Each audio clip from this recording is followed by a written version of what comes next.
Alright guys, welcome to the channel. I was thinking of the best way to do a channel introduction, and I figured a Sunset C4 drive would be the best for that. We're just going to go for a little drive here, and I'm going to go over just a few of the things I wanted to cover about what I plan to do with this channel, and just kind of talk about the car itself, my plans for it for the future, and just just some general information about everything. As you can see, the car is a bit wet. We have had some rain recently. It's cleared up now and the roads are dry, but the car is still a little wet. It is very dirty as well. I've been meaning to clean it, and as most of you guys know, I do still very badly need an alignment. So for those of you watching this now, this is before I've completed my suspension rebuild consisting of all shocks and bushings. I'm about to do all of the bushings on the car as well as all 4 shocks, and going with a OEM Plus upgrade of Z51 shocks for the car. So about this YouTube channel and the plans for it, my main goals are not only just to do the DIY repair videos that I've been doing on Instagram, but making them longer form and more in detail for you guys. The main reason I want to do that is because through my own experience working on this car, obviously us younger people use YouTube a lot when working on our cars. I've noticed that a lot of the C4 Corvette videos aren't super in-depth on repair, and I wanted to be able to make videos for you guys to do things that I wished I could have had on YouTube videos before. A lot of things aren't covered, a lot of little small details here and there that go a long way when fixing these 40, 50-year-old cars. They really help a lot. So I wanted to be able to do that for you guys, and also I enjoy making the content. I enjoy doing the DIY repair videos. So that's why I want to do that sort of stuff.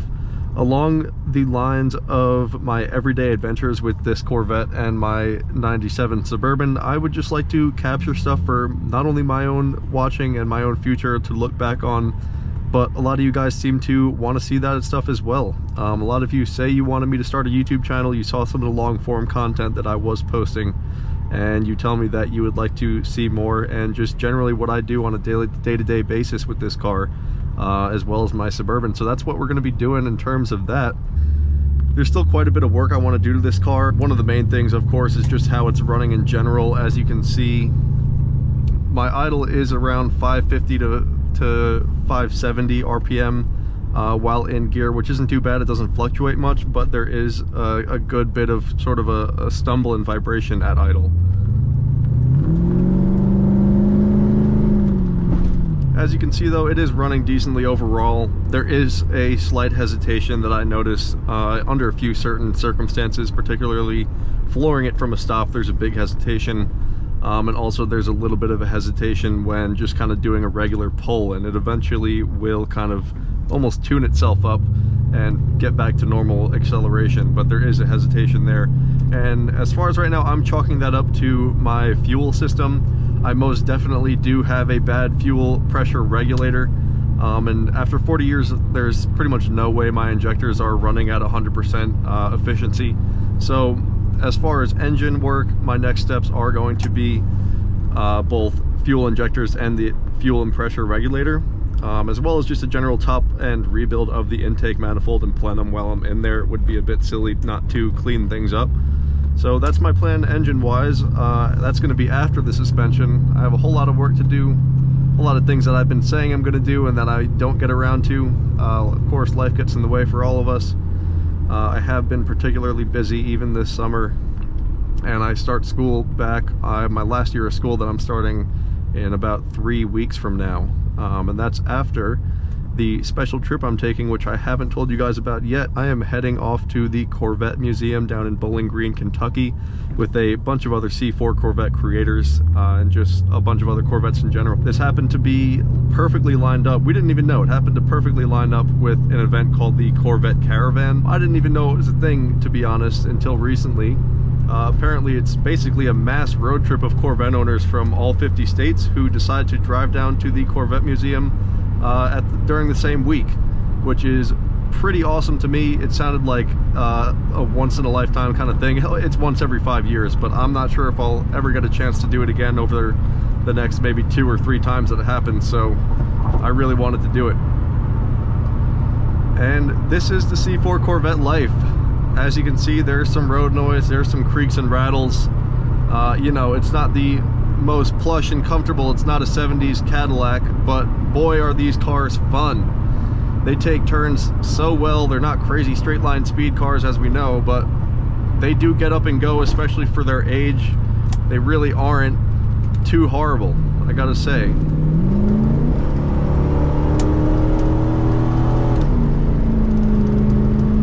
And yeah, as you can also see, my suspension is definitely not in good shape. I'm rattling around. There's definitely quite a bit of looseness in the front suspension, particularly my front shocks. The bushings are almost gone, and the suspension bushings themselves are on their way out. They're starting to crack, but the shocks are definitely the worst part. That is, again, just C4 Corvette life. These are 40-year-old cars, 35-year-old cars. They're gonna need work. They're gonna need things taken care of, and that's what I'm here to do. So on that note, the story of this car is an interesting and a bit of a strange story. I like to say I'm the second owner and it's a one-owner car, but technically it is not. Technically it's a two-owner car. The car was originally sold in 1985 in Maine. The original owner had it for the first 30 years or so, and that's by the time he moved to New York, and he ended up owing his mechanic some money, not for repairs on this car, but he ended up giving this car to the mechanic as payment.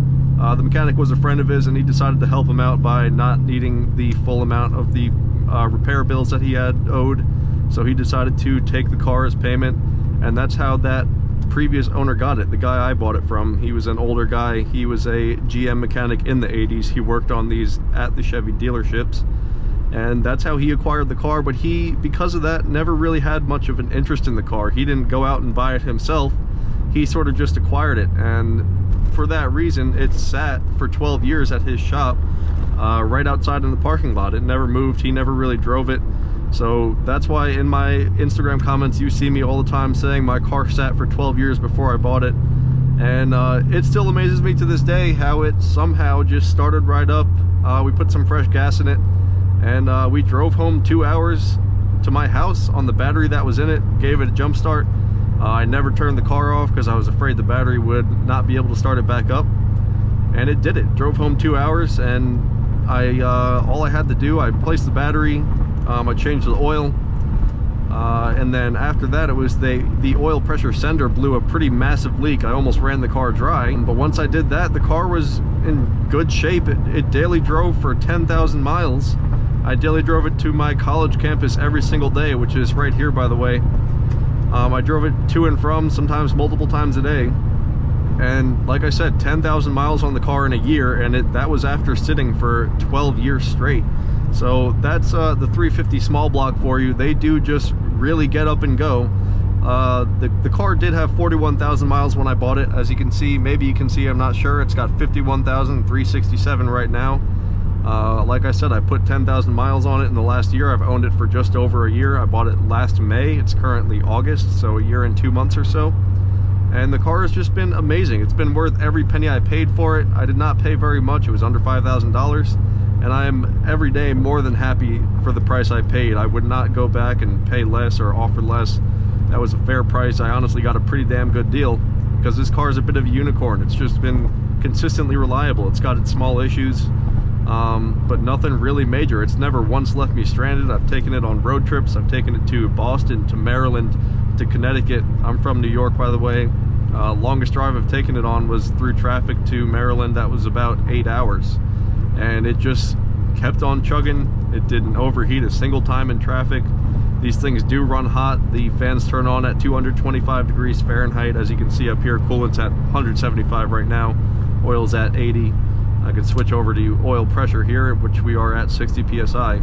And for those wondering, no, I'm not running low on gas. My fuel sender is bad, and it reads about half of whatever's in the tank. So once that gets to empty, that means I have half a tank left, and I know the car well enough to be able to know when it's about empty.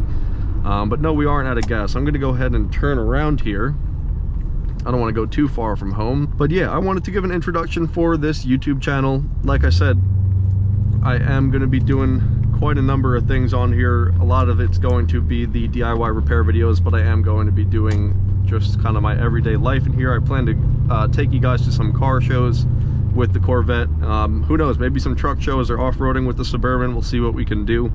I'm still getting the Suburban kind of sorted out. I've only had that for a few months.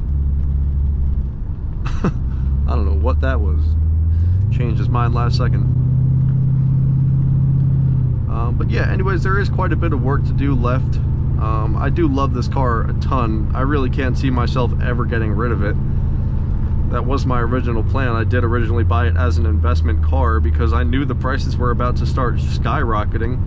And that's why I bought the car. I was planning on driving it through college and maybe selling it a year after I graduate or right after I graduate. But now that I have the car and now that I've seen how fun it is and the work that I've put into it, I just don't know if I'll ever really want to get rid of it. Let's do a little bit of a pull here. We're good.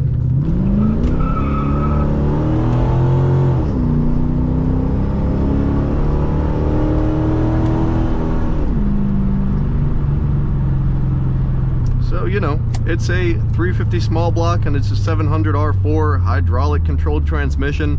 They're not crazy quick. They're not speed demons. It's no 10-speed Mustang, that's for sure, but they are damn fun cars. And I really can't wait till I get that suspension dialed in.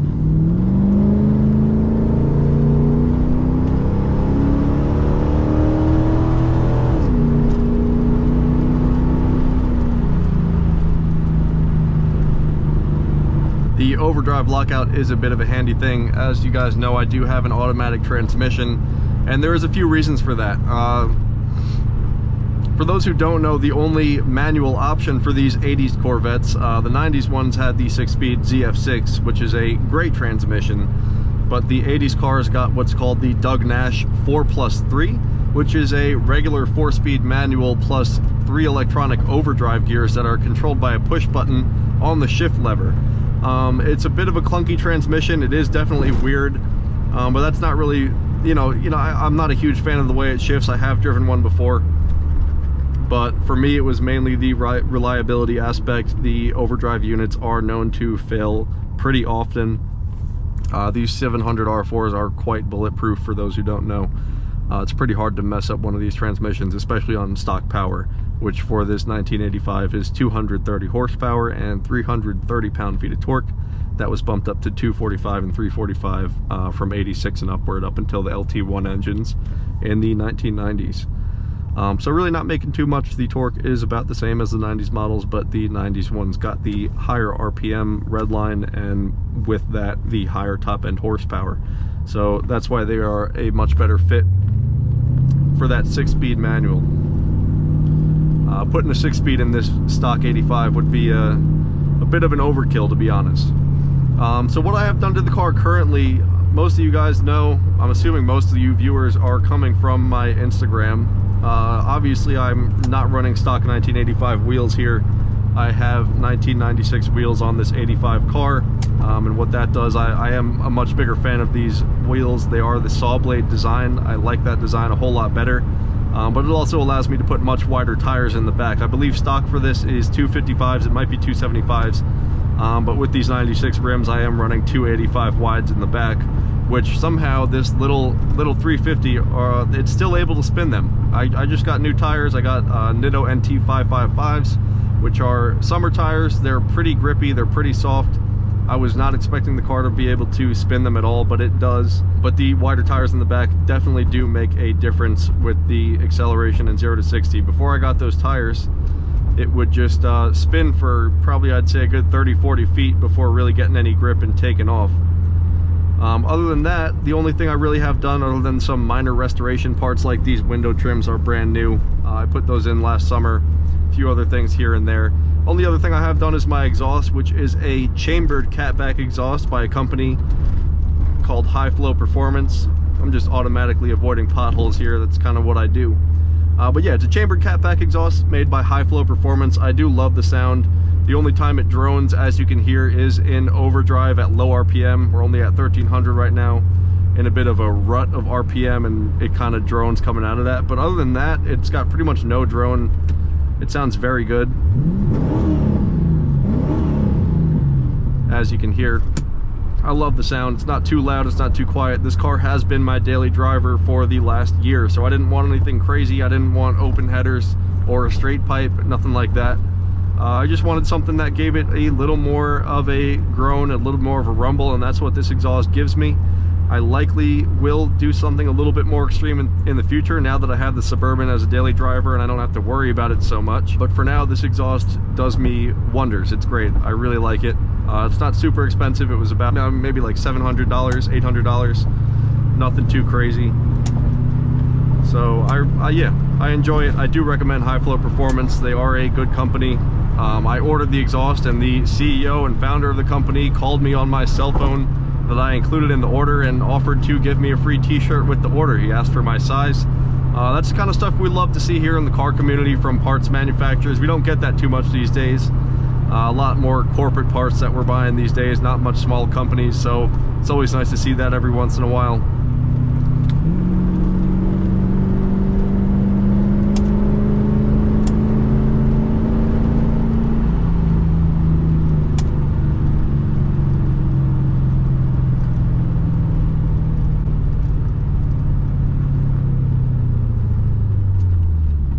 Probably should have kept going there. As you can see, the brakes on this thing are surprisingly good. Obviously it's an 85. It does not have ABS. I believe that came in 86, so I'm a year off from that. It's really not a huge deal. The reason for that is because the car is so light. New cars, you're running a risky game by not having ABS because every new car is just absurdly heavy compared to the older stuff.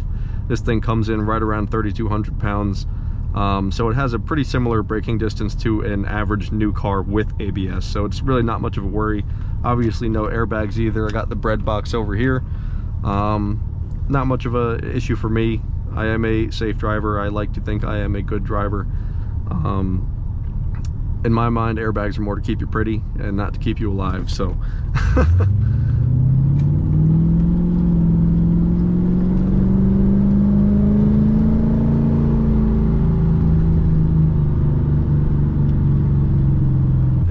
this is what everybody loves. C4 Corvettes at night are just a different level. They are just such a good vibe. You have the digital dash right here. Everything else is dark. There's no massive iPad touchscreens to distract you and flood you with light. It's just a nice raw experience, a nice handling driver's car, a very cool looking interior. It's just a very fun car at night. You get some 80s music on here. My original radio does work, in fact. And I use a Bluetooth transmitter with it. Unfortunately, my cassette player does not work, but that's pretty much to be expected after 40 years. Everything else on the car does work pretty much perfectly. I mean, I have wipers, even my washer fluid works, my cruise control works. Like I said, this car has just been kind of absurdly good for the money I paid. I know you guys want to see the pop-ups, and it is about that time, so there you go. We got our C4 pop-up headlights.